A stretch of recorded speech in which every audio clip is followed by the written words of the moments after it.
Lockdown खुलने के बाद टीवी, फ्रिज समेत किसी भी इलेक्ट्रॉनिक आइटम के लिए ग्राहकों को ज्यादा कीमत चुकानी पड़ सकती है।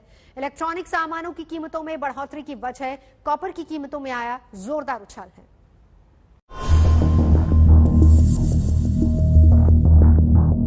कोरोना ने सेहत और अर्थव्यवस्था को तो संकट में डाल ही दिया है।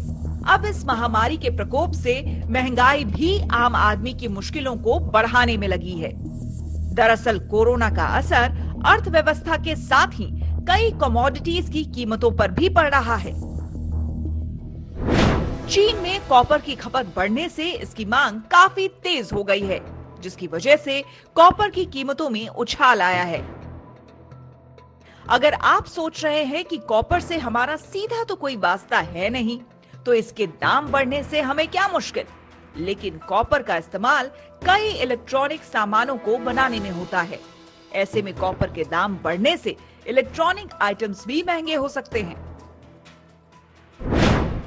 कॉपर का 65% इस्तेमाल इलेक्ट्रिकल उपकरणों, 25% कंस्ट्रक्शन, 7% ट्रांसपोर्ट और 3% बाकी सेक्टर्स में होता है। आने वाले समय में कॉपर की कीमतों में और तेजी भी आ सकती है।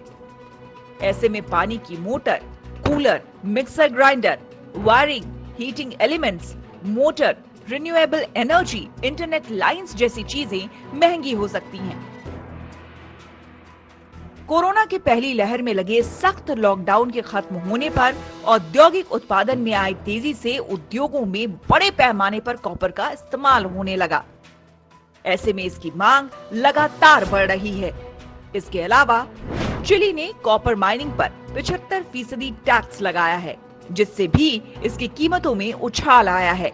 चिली वैश्विक कॉपर का करीब 1/4 उत्पादन करने वाला देश है। माना जा रहा है कि अनलॉक के बाद देश में भी कॉपर की डिमांड बढ़ेगी, जिससे इसकी कीमतों में और तेजी आने का अंदेशा है। आज तक ब्यूरो।